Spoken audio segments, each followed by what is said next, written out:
An in-depth discussion goes a long way, but it is not the only thing that creates a great piece of journalism.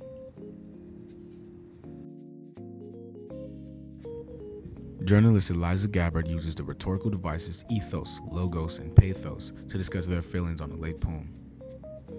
Gabbert analyzes Musée des Beaux-Arts by W.H. Auden and a painting by Peter Bruegel the Elder, Landscape with the Fall of Icarus. Gabbert speaks about how suffering and how it resides everywhere in poems, paintings, and even in plain sight.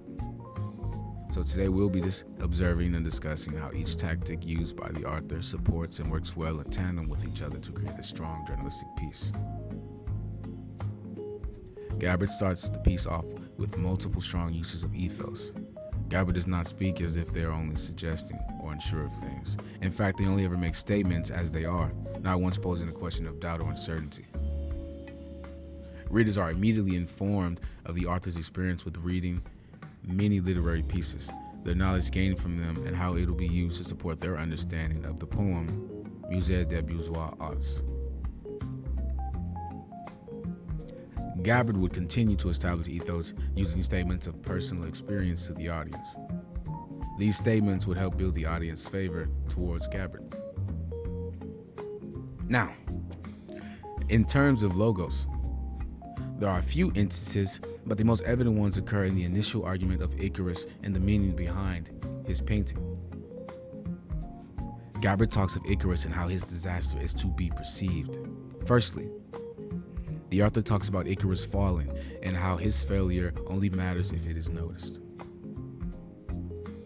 The painting captures the feeling of Sonder by highlighting Icarus's disaster in comparison to the very large, vast world and the ongoing complex lives of the many people that reside. The plowman may have heard the splash, the forsaken cry, but for him, it was not an important failure.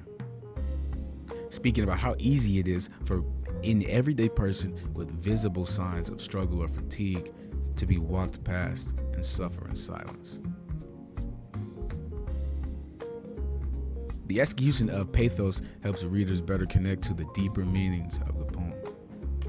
Gabbert gives the readers more exposition of Auden's experiences in the 1930s, depicting his social status as a poet, his friends, the current world's political climate, and the troubled state of the world in the time period as well. This is done so that the audience can have a potential sense of connection and care for Auden and his work in this piece. Auden often traveled, visiting Iceland, Spain, and China during the late 30s, and writing of wars and tensions he witnessed. Gabbert connects Auden's first-hand experiences to the poem's subjects of death and suffering, and how it can become such a part of a person's life to the point of them being no different than, say, a tree falling down in a storm. You see nothing but suffering everywhere, and that's shown up a lot, especially in the early bits of the poem where they speak of children, right? This exact point is used with another painting, The Massacre of the Innocents. This painting is filled with death, chaos, destruction, and strangely, monotony.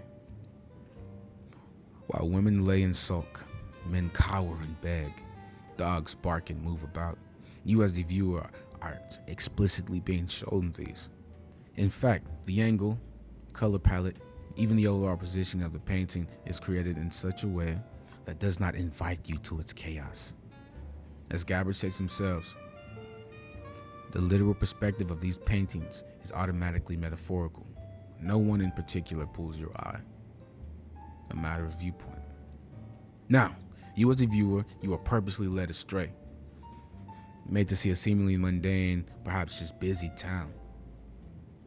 To find the truth in the title, the feelings of these people, you are expected to analyze and seek out these issues.